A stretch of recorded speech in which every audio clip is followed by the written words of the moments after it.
right, welcome back to our read aloud today. If you remember from yesterday, they're talking about the creator of Fun Jungle, JJ.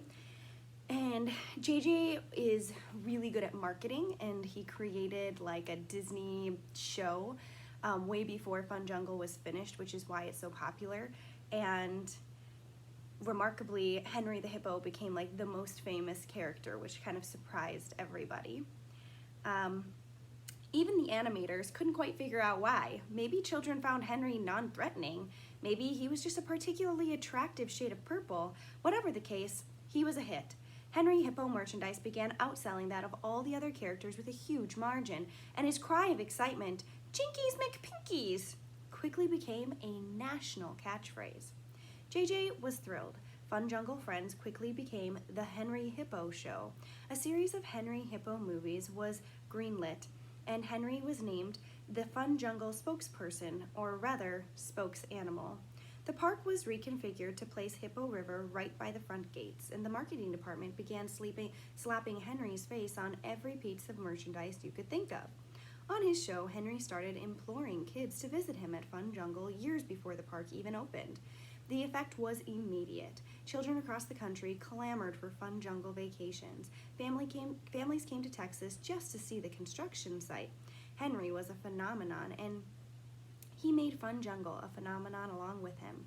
Throughout it all, however, no one ever stopped to consider what a real hippopotamus was like. Of course, anyone who knew a whit about hippos would have, but no animal specialists were hired at Fun Jungle until long after the decision to revere Henry had been made. The hardest thing about starting a zoo from scratch isn't building it, it's getting the animals. You can't walk into the Closet pet store and ask for a couple of hippos. 100 years ago, when zoos were a new concept, they all used to simply capture animals in the wild, and when those animals died, they go back and get more. Today, most zoo animals are endangered, so regulations have been established to prevent taking them from their natural habitats. Instead, most animals are procured from other zoos or official breeding facilities. These places aren't like puppy farms, though, turning out new animals as fast as they can. Hippos only give birth to 1 or 2 young a year, tops. Hippo River had enclosures for 4 hippos, but it wasn't until construction was almost completed that anyone discovered procuring even 1 hippo might be difficult. Naturally, J.J. McCracken wasn't pleased to hear this. I heard he threw a chair through a plate glass window. Then he demanded his people better get him at least 1 hippopotamus and do it fast.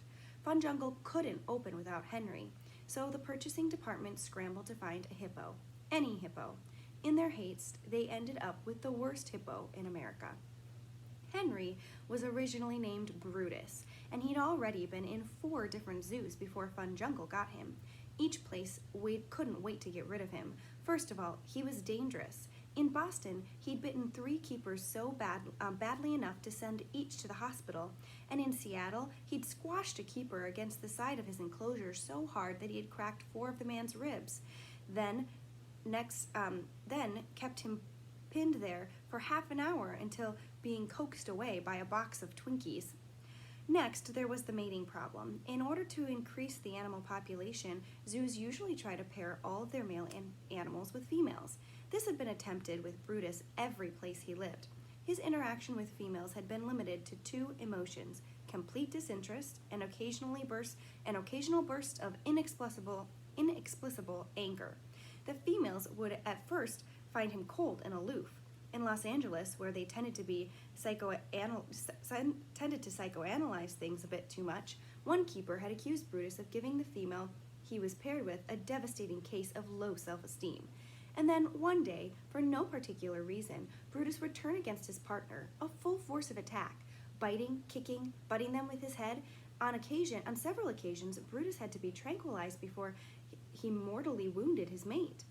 Finally, there'd been the poop. In the wild, male hippopotamuses occasionally exhibit an extreme disgusting method of battling for dominance. They aim their butts at one another and fire streams of feces.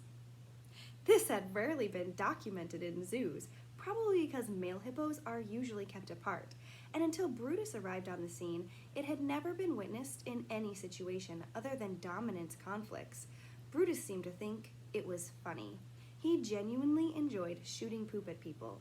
There was no rhyme or reason to it, except that he was said to have an uncanny knack for knowing which zoo visitors were wearing the most expensive outfits.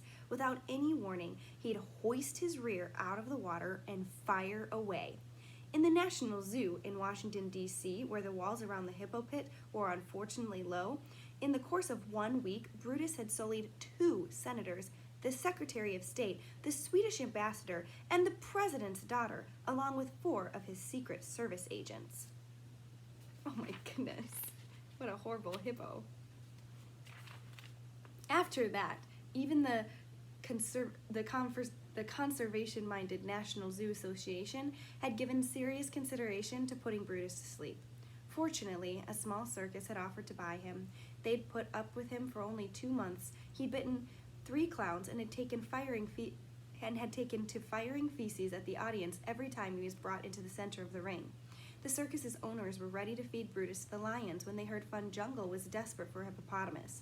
The owners quickly fudged Brutus's records and claimed that he was an entirely different hippo and didn't feed him for 3 days before the Fun Jungle purchasing department came to visit so that he couldn't soil them. The circus offered him for a song, and Fun Jungle snatched him up in a second. The hippo was renamed Henry and delivered to Fun Jungle with great fanfare. The marketing department turned Henry's journey across the country into a national media event. They made no secret that Henry had been bought, or rather rescued, from a circus. It was a much better story that way, especially designed semi with its own built-in pool was constructed to transport Henry. In each town he passed through, families lined the streets to see him. His arrival at Fun Jungle had been celebrated with a huge party. Even though the zoo wasn't open yet, thousands of people had come to get their first glimpse of Henry and consume a giant hippo-shaped cake. The next morning, within the space of 45 minutes, Henry bit one keeper, then showered another, then Martin Degato himself with poop. It was at this point that Doc, who knew Brutus's reputation, determined that Fun Jungle had been hoodwinked. Martin was livid. J.J. McCracken was even angrier. The entire animal purchasing department was fired on the spot, and the marketing department began damage control. Plexiglass, just in case, shields were quickly installed along the walls of Henry's enclosures to protect the public from hippo poop. Hildegard, the only other hippo Fun Jungle had managed to acquire, was removed from Henry's enclosure. All keepers were given orders to stay away from Henry unless armed with electric cattle prods, and even then they were only to approach him at night, since he was on display during the day. A feeding system was designed to keep his contact with humans to a minimum. The emergency measures seemed to work. Henry still fired feces at visitors on occasion, but the shields protected them and the kids thought it was super funny. Still, in the name of good hygiene, cleaning crews were called on during park hours to clean up the messes as quickly as possible. In the meantime, Martin had his minions desperately combing the world for a new male hippo that could be secretly swapped out with Henry. After all, to humans, all hippos basically look the same. People could usually tell the difference between a male and a female, which was why Fun Jungle's administration hadn't tried to pass Hildegard off as Henry.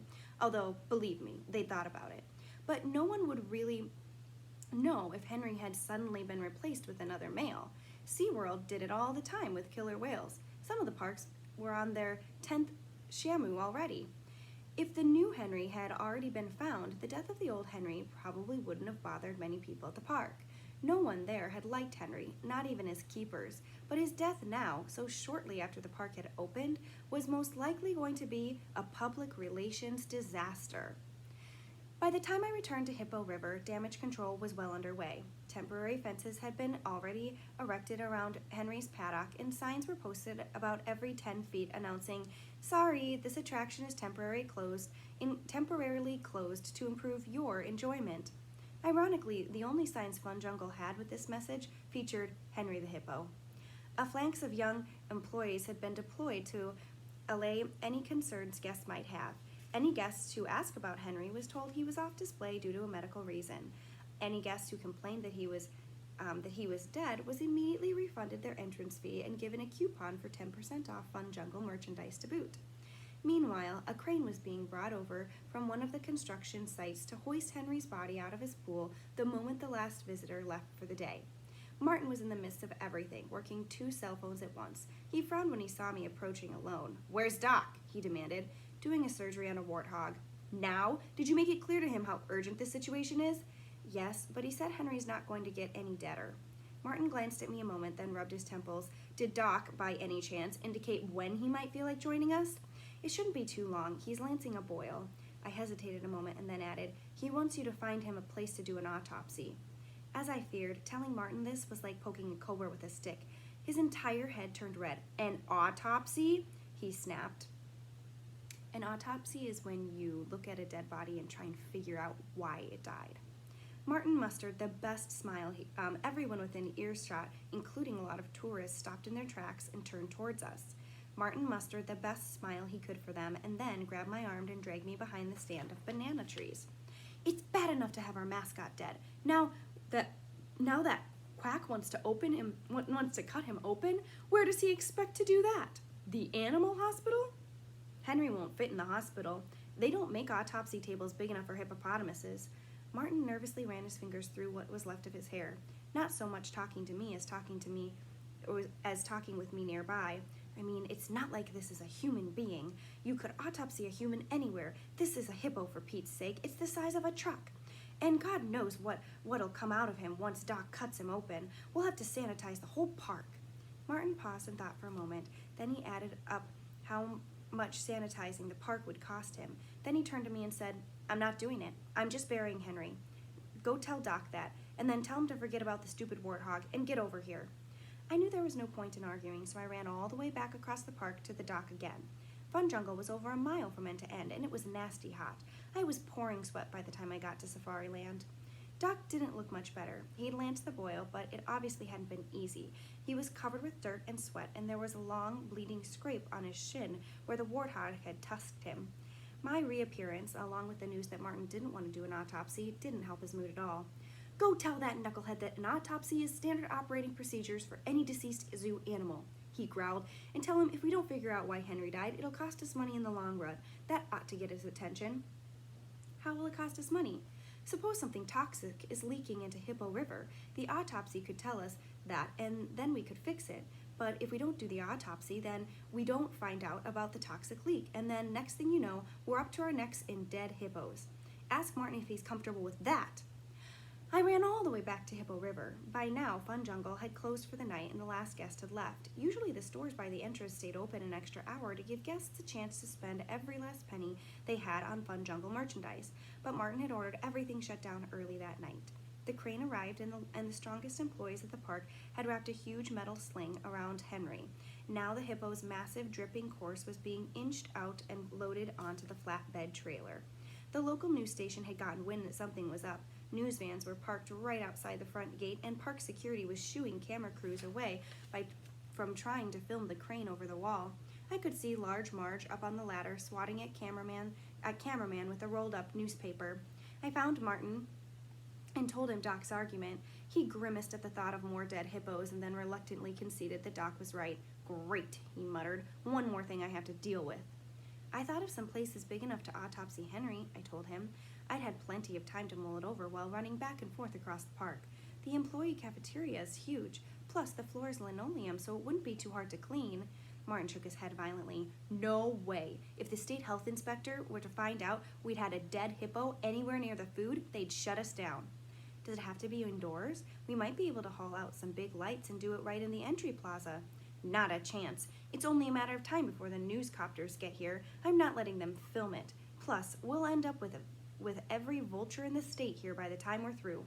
He pointed at the sky. There were already a staggering number of vultures wheeling overhead, lured by the smell of Henry's corpse. In the landscaping nearby, hidden by the TV cameras, members of the security team were trying to fend them off with BB guns, but it wasn't working. "How about the Henry and Pals Theater, then?" I asked. "This That was a big auditorium near the entrance where the musical revenue was performed 5 times a day, featuring actors dressed as Henry and other fun jungle characters. It's got a big stage with lots of lights, and since we have to move scenery in and out, there's these big doors that you could probably get Henry through. Martin started to shake his head again. Saying no to me was an automatic reflex for him, and then it struck him that I'd had a good idea. He quickly dialed one of his phones and ordered whoever answered to start prepping the Henry Pals Theater for an autopsy. Then he returned his attention to moving Henry's corpse. He didn't even bother to compliment me on the job well done or thank me for my help. I'd been hoping that, in return for my assistance, Martin might allow me to watch Henry's autopsy. Sure, it would probably be disgusting, but it would be a lot more interesting than hanging around Monkey Mountain for the 100th time, waiting for Mom to finish her work. Only Martin made it clear he was done with me, and I knew he wasn't going to change his mind. The whole Henry situation had put him in a fouler mood than usual. I also knew I wouldn't do any better to ask Doc. Doc never let me watch anything, not even the birth of a baby wildebeest in Safariland, and I'd seen 1,000 of those in Africa. None of this meant I couldn't see the autopsy, though. It only meant I'd have to do it without permission. So while Martin was distracted, I slipped away and headed for Henry and Pal's Theater. At the time, I was merely looking for some excitement. If I'd had any idea how much trouble sneaking into the autopsy would ultimately cause me, or how much danger I'd end up in, I never would have done it. Never in a million years. Have a great day, guys!